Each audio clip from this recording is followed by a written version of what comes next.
the bow, a frisson of unease running up his spine. Was this Paco character sampling the goods? If so, the boss sure as hell wouldn't be happy to hear it. Using their own product broke a cardinal rule, and guys who broke code met a violent end. All Paco could think of was putting the boat on a beach, somehow getting away from Nacho long enough for a fix. His last. There was enough stuff in his pocket to get him through this day and back to camp. Then he'd quit for good. Shifting the engine into gear, he sped northward, until as they neared an island, he changed direction so suddenly he nearly launched Nacho overboard. Nacho, catching himself before flying ass over tea-kettle into the sea, or worse, cracking a rib against the side of the boat, shot a dark look backward that wiped the smirk from Paco's face.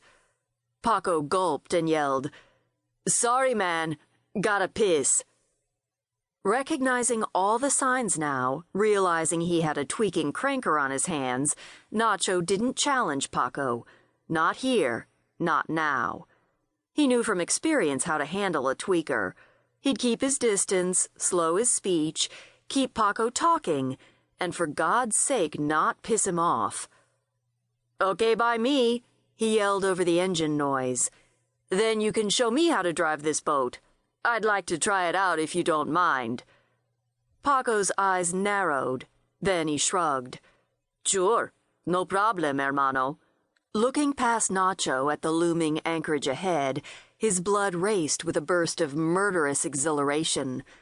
Glancing into the fish well behind him, making certain his razor-sharp machete was handy, he repressed an hysterical giggle and thought, "Now I'll show homeboy how it's done down here. Just like your friendly neighborhood AM/PM mini-mart, hermano. One-stop shopping. A hit, a piss, and a full gas tank. All for the taking." He increased their speed. Chapter 1. John Steinbeck was a sissy. Jinx gave me a look from under his golf cap brim, smiled a tolerant smile at this outrageous challenge of the legendary author's manliness, and went back to varnishing my rails. Well, not my rails, my boat's rails. Not one to accept mere tolerance, I shook my book at him. He writes here in his log from the Sea of Cortez that the Sea of Cortez is a dangerous body of water and is prone to sudden and violent storms. Waggling my fingers at the calm cove we were anchored in, I vamped, "Ooh, I'm scared. Save me, my hero." "Sorry, Hetta, I have to finish this varnish. It's drying as fast as it hits the teak. I'll save you later.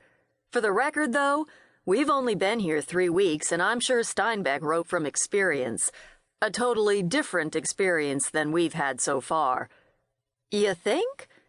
I launched myself from the step I was perched on and padded through a side door leading into the main salon and galley.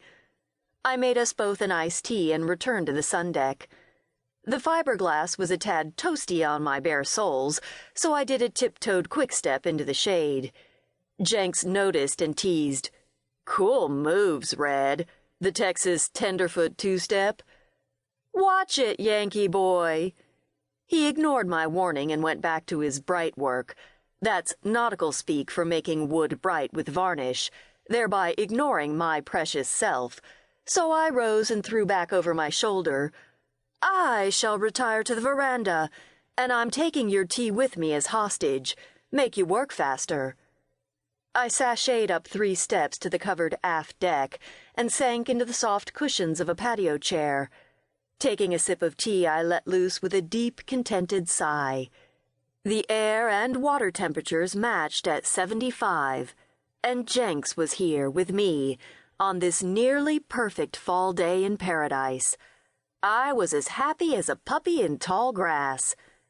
Anchored at San Francisco Island, an uninhabited piece of nirvana north of La Paz, we were suspended on glassy, colorless water that was also mysteriously a stunning turquoise. Behind us lay a pearly crescent of beach, bordered with lava rock and cactus. Beyond that, barren hills jutted into an almost impossibly blue backdrop. A true-to-life painting of the scene would look artificial, garish. In reality, the diorama was